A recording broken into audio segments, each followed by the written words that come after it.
ini selalu identik dengan perayaan Imlek. Nah, di Malang, Jawa Timur ada perajin lilin yang unik, Zeni. Unik itu lilin yang seperti apa, Rahma? Jadi lilinnya itu berwarna-warni, itu warnanya menarik, terus diukir. Pokoknya beda deh, Zeni. Cantik, beda sama lilin biasa. Ini pasti menarik banget. Dan informasi berikut akan menutup jumpa kita hari ini. Saya Zen Design. Dan saya Rahma Hayuning Dia. Terima kasih dan Selamat beraktivitas.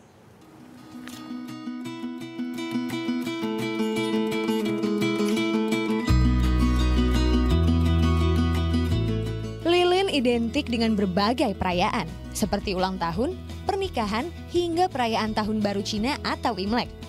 Namun, sebagian orang mungkin sudah bosan dengan bentuk lilin yang itu-itu saja. Tapi tunggu dulu, Anda harus lihat lilin yang satu ini. Bentuknya yang unik bikin mata melirik.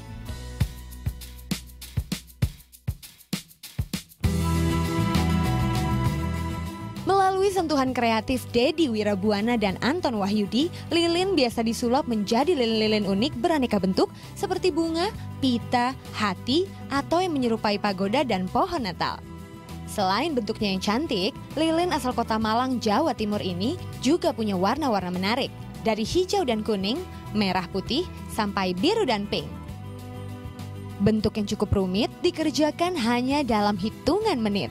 Membutuhkan waktu kurang dari 1 menit untuk membuat satu buah lilin ukir berukuran 6 cm. Dan tak lebih dari 5 menit untuk menyelesaikan lilin ukir yang berukuran 11 hingga 22 cm.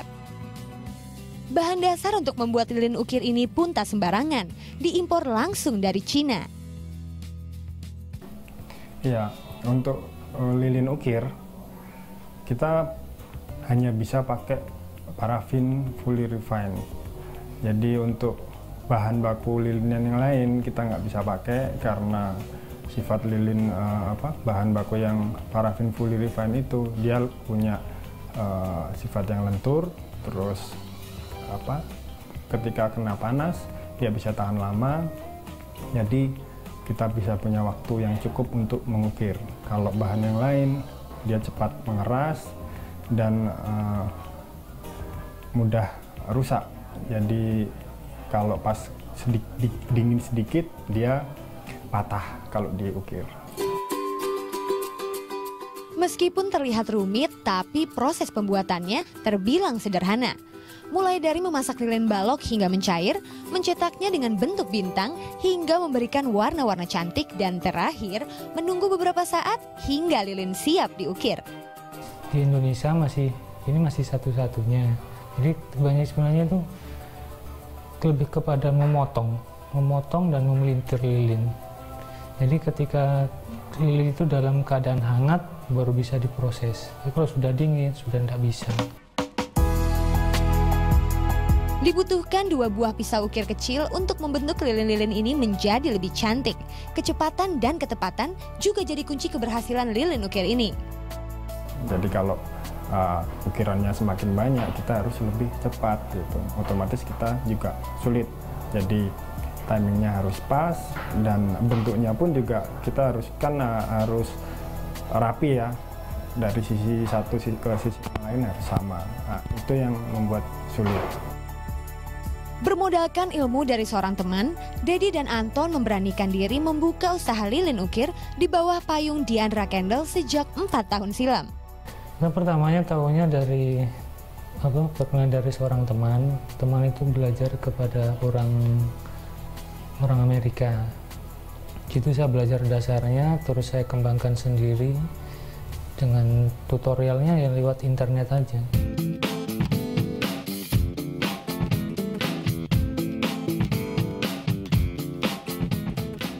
Harganya yang ditawarkan pun cukup bervariasi, tergantung dari seberapa besar kerumitan membuatnya.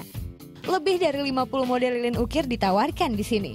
Dari lilin untuk ulang tahun, acara pernikahan, sampai lilin yang bertemakan hari raya besar seperti Natal dan Imlek.